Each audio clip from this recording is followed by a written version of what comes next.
Hello and welcome back. I'm Jasmine, and of course by now you should have watched the videos on task analysis and writing the introduction. Today we are going to go through one of the most important aspects of your writing, which is vocabulary complexity. As you know, using advanced vocabulary is always a big bonus on your essays, and it definitely helps you get a better score in writing. So, how do we know what we mean by advanced vocabulary, and of course by using proper vocabulary, how can we help our essays to get a better score? Okay, let's take a look at this table. This table has two columns. In the first column, you can see the words which must be avoided, or the categories of the words which must be avoided. And in the second column of this table, you can see the categories of the word which must be used in your writing. So, the first and the most important aspect of using advanced vocabulary or adding complexity to your vocabulary in writing is you should avoid using overused words. So, what do we mean by overused words? Listen to this sentence, please. Let's say, as a teacher, I enter the class on Monday and I say, "How was your weekend?" One of my students said it was good. The other one says it was relaxing. So, good is a very general word which could be used to describe many things. A good teacher, a good food, a good country, a good weekend, a good weather, everything. A good public transport. But when we are going to be more specific to describe things and objects, we probably need to implement a different level of adjective or a different level of word. For example, for public transport, rather than saying a good public transport, we should say convenient public transport. Rather than saying my weekend was good, we can say it was relaxing, it was refreshing. So we can say good is a typical example of overused word which should be avoided. It is in our best interest to avoid these words as much as we can. Sometimes it happens, let's say for example 1 time or 2 times in your essays it may happen, it's okay. So not all the time you have to avoid, because sometimes it is really used in the proper context. But if we keep repeating the same word over and over, it means our vocabulary knowledge is really limited. And because vocabulary is a big area of marking in your writing, we must pay attention. So, overused words must be avoided. What is another category of word which we should avoid? It's informal words. So, let's say for example, people who use lots of plastic add to the environmental pollution. So lots of is informal for writing. What can we use to make it more advanced, to lift the level of vocabulary? For example, we can say great quantities of, huge amount of. So all these words which could be equivalent to lots of are actually examples of complex vocabulary, and lots of, a lot of, these kind of words are informal words which are more popular in speaking rather than in writing. So we try to avoid them in our writing.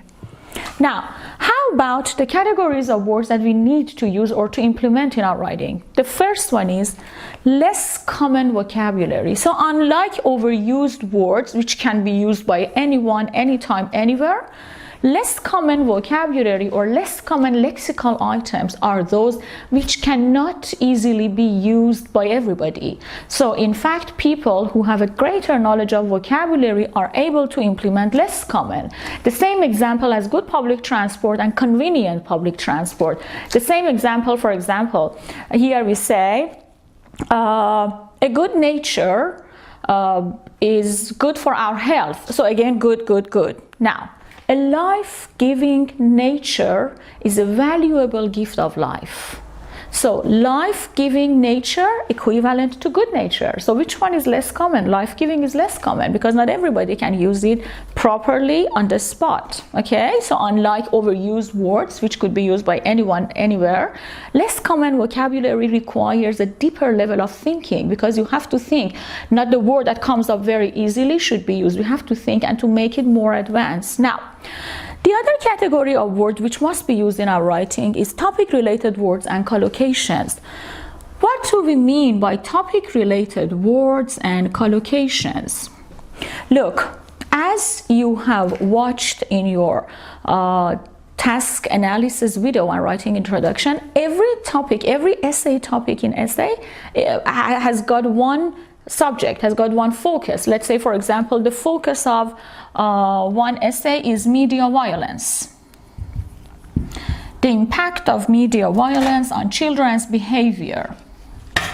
So let's say this is the core subject, the core focus of your essay, media violence. So now we have one central focus, which is this one. In order to generate ideas and in order to get a better score, we need to think of words that fit in this topic, fit in this context, and of course collocations. So what is collocation? Collocation means combination of two words or more which make sense and make meaning together and are used in the same context. Like, for example, global warming is a very typical collocation. Media violence itself is collocation, means the violence which is available in the media. Okay, so let's say, for example, the focus is media violence. What is the first collocation that comes to our mind? Maybe aggressive behavior. Yes, the first impact of media violence on children could be aggressive behavior. And another collocation, televised violence, for example, means the violence which is available on TV program. What is another collocation or word that comes to your mind with media violence? Yes, victimized audience. Victimized viewers, mean the viewers or the audience that watch this media violence and they kind of get the victims of this violence. Or, for example, violence saturated media, means a media which is full of violent content. So as you can see, if you do get the central focus of the topic or of the essay, you need, and after that you need to generate vocabularies or collocations that best describe the central focus. Okay, now take a look at this example, please.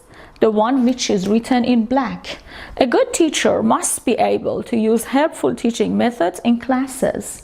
What I want you to do right now is I want you to read the sentence one more time and try to spot overused words. Try to spot over how many overused words you can see in this sentence. And if you can see any overused word, do you have proper equivalent or advanced equivalent for that overused word? I did one for you here. For example, the first overused word, as we have gone through, is good. So rather than a good teacher, we can say a qualified teacher, an experienced teacher, a knowledgeable teacher. So see, 3 advanced adjectives which could best replace good. Okay, so I've done one for you. Could you please spot the others? Can you see any other overused words?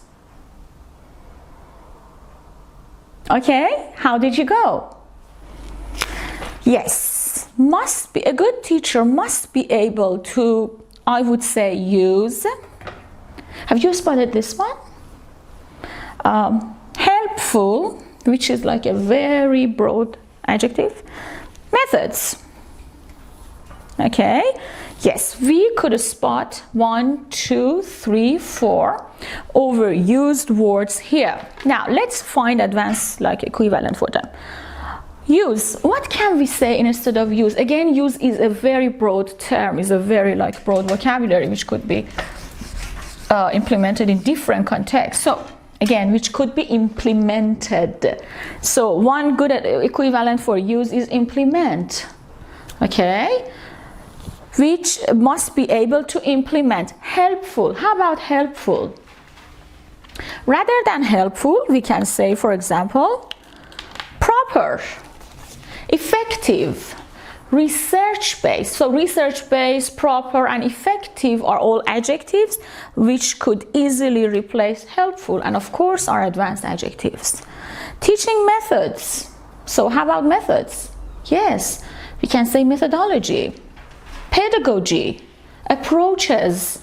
Yes, so rather than method, we can say